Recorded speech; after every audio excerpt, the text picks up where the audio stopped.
Amigos, muy buenas noches, bienvenidos a una nueva edición de Mundo Empresarial. Andrew Jeffries es el CEO y presidente de Oxford Business Group, la organización responsable de editar la Perú Report 2012, un compendio que resume las grandes oportunidades de inversión a nivel sectorial y una foto o radiografía del nivel en el que estamos para recibir nuevas inversiones, cuál es nuestro nivel de competitividad a nivel sectorial, una publicación sumamente interesante que a continuación aquí se las vamos a resumir directamente con el responsable de la organización. Volvemos entonces tras la pausa, no se muevan.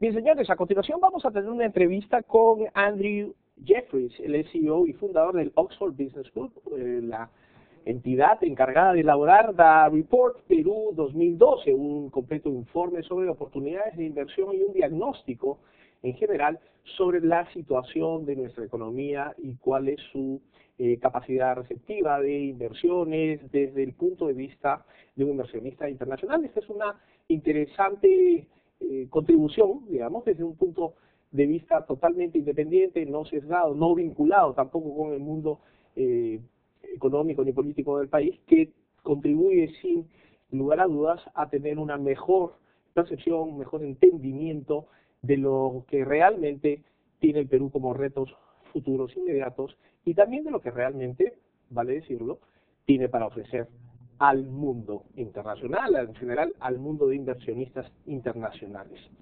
Esta entrevista es en inglés, va a estar subtitulada para beneficio de los que necesiten leerla.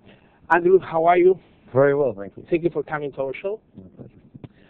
Tell me about the Peru Report 2012. Which are your findings in this report? Oxford Business Group put a team of 4 people on the ground in Peru for 10 months, and our report was released yesterday. And the conclusion is very clear. There are challenges here, which I think we'll discuss later, but without question, the fundamentals of the Peruvian economy are incredibly strong. I flew here from London, England, a country with very low growth, high levels of debt. That's what we see in Europe, that's what we see in America. Now, it's understood that we're going to find growth outside the West. We're going to find growth in Asia, in Africa, in the Middle East, and in Latin America. Especially in Latin America nowadays, right? Undoubtedly, we see high growth in Southeast Asia. We see growth slowing in China. We see growth slowing in India. But what we see here is almost unique in the world. It's a country where the debt is falling. A debt to GDP ratio of 20% falling to 18. We see we have learned the lesson, right? We have learned the lessons because the developed world always taught us about how would be the best level of debt compared to our GDP. But now, as you have told me, the developed countries with more than 100% in debt, right? And you have a lesson to teach them. Yeah. Which is that you had prudent fiscal management. And more importantly, it's not always been a stable political environment here in Peru. But what we've seen over the last 12 to 15 years is, despite the ups and downs politically, we've had a consistent economic policy, consistent development. And that's why Peru is now investment grade, and that's why it's one of the most interesting FDI venues in the world. The investors recognize in Peru as a potential target country for investments, right? Which would you consider the best points in our economy and stability of our main metrics? You have to start at mining, of course. I mean, Peru is rich in resources. You have everything. You have silver, gold, copper, zinc. The list is endless. And of course, to take advantage of the mining opportunities, you have to engage in the social inclusion projects that we're now seeing coming from this government. Because what Conga teaches us is that if you don't engage the population, you can threaten those levels of foreign investment. Now, if you look beyond mining, you see hydrocarbons. Peru is trying to triple its oil production over the next few years. so they can start exporting more. But I like to talk about Peru beyond these sectors. Let's look at fisheries, a very strong sector in Peru. Let's look at tourism. It's a beautiful country. Costa Rica gets 2 million tourists a month. You get 2.5 million a year, maybe 2.9 this year. Doesn't make sense. It makes no sense. Yes. And it's high-end tourism. It's a beautiful country. When I tell people I was coming to Lima from Europe, they were very jealous. So we need to get the message out there. The potential for tourism is endless. Have you tried our food? I was told that I shouldn't bring up food because everyone brings up food. Yes, I have. It's impossible not to do it. Indeed. But can I just add one more thing on the economic front before we go on, and that's this. The reason Peru is so attractive is the room for growth. If you look at banking penetration, it's about 30%, less than half of what you see in Colombia. Modern retail as well. And if you look at the access to lending, mortgages, there's such room for growth. So what matters is not just that Peru is a high growth, low debt economy where people can trust the government's commitment to the primacy of the private sector. It's also a country which has got a long way to go. What about the challenges? I think the good thing about Peru is the challenges are known and they're talked about and they're very open. The first and foremost we just discussed, social inclusion, bringing people in, and we've seen positive steps over the last few months. And I think on every side of the political spectrum, people have been quite impressed with what's happened over the last 12 months. You know, creation of this new Ministry of Development, engaging with the mining sector, in, new windfall tax and so on. The second issue is that over 60% of Peruvians work in the informal sector. Yes. They have no state security, they have no pension guarantees. We need to bring these people in. Now, beyond that, unfortunately, the beauty that's going to help you in tourism hinders you when it comes to infrastructure. It's very difficult to make sure that we get those roads and ports and so on developed. But again, this government appears to be more committed in infrastructure than in the past, and we're expecting a lot of investment to pour into that. So there are challenges. Inflation is a little high. The population is not growing fast enough, unfortunately, either. So there are small issues. But if you look at the possibilities that are there, we feel that social inclusion, by far the biggest of these problems, is being tackled. And if they tackle that, the road ahead for Peru is looking very strong. Tell us about the methodology of the report. How do you fix it? How do you elaborate the report? The most important thing for us is to be on the ground.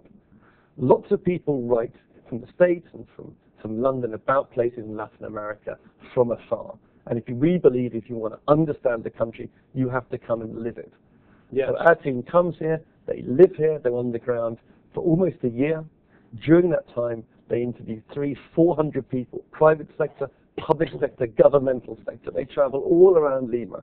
I'm quite jealous in this case, I have to say. So all around Peru. Who funds these initiatives? Just like all magazines, we have subscribers and we have advertisers. That's it? That's in this it. case. So, yeah. And okay, you were about to tell me about the methodology of the report. How do you compare, for instance, with doing business report, which is pretty much some similarities you can find in this? You mean the World Bank report? Yes. Yeah. I mean, the thing about the World Bank report is it's not sectorally based. What matters for us is that we look at the macroeconomy, then we look at each sector. So the foreign investors who are involved in the sector can take advantage. So in this case, we'll look at banking, we'll look at tourism, energy, of course, mining in this case, manufacturing, which of course is important for Peru. We've seen a lot of FTAs signed recently, not just most recently with the European Union. We've seen an FTA with Mexico and Colombia, and very soon I think 90% of Peru's exports will be done within an FTA environment. This has been one of the strong drivers of growth. And again, another sector that's it's important. a trend that, of course, we have tried to achieve some agreements over the last maybe 20 years from the beginning of the opening of our economy. But now we are enjoying these openings in the world, and this could be maybe the rule for the next years. Hopefully, we will have the strength to respect this continuity, because clearly we have achieved some excellent results fighting against poverty. So this is the path, absolutely. Do you recognize the same line of development? Look, poverty is a really core issue in Peru. And what's fascinating is, in 2003, your average salary was about $1,500. By 2013, it will be close to $6,000. That's a huge achievement. Poverty is going to have fallen from 48%, and Umala is hoping by 2016 it will be down to about 11%. These are genuinely impressive achievements. And so there's no question that that path of development here, it really has been trodden well. If you had to choose one single action over the great quantity of options, what would you choose in terms of controlling, fine-tuning specifically actions in order to achieve some results? That could be from macro perspective, micro perspective, could be infrastructure, could be education. Tell me about your opinion. Look, health and education are always important, so I think that goes without saying. But what is different about Peru, that I'm in charge of 34 countries, so I talk about macroeconomies from everywhere from Papua New Guinea through Morocco, Ghana, and so on. Now, many of those countries have many challenges. Many of them are hard to overcome. What's good about Peru is that the mining sector is so strong that as long as it is not threatened and they continue other policies, Peru will have long-term sustainable growth.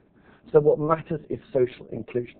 If they can get on top of that, if they can engage those communities, if they can provide work and education for the people who live outside the cities, if they can overcome the problem of social inclusion, I don't see anything standing in their way. That's great. Well, social inclusion is clearly one of the most important problems to be solved in our country. Andrew, unfortunately, we have no more time in this occasion. Thank you very much for coming to our show, and continue enjoying Peru. I hope you will stay here more than once, right? Very much so, and thank you very much for having me. Thank you for coming. Yeah. Andrew Jeffries es CEO y fundador del Oxford Business Group. Vino aquí a darnos un resumen muy ejecutivo sobre sus principales variables en el Perú Report 2012, uno de los productos que edita, que permite circular su organización. Señores, tras la pausa volvemos con más en Mundo Empresarial. No se muevan.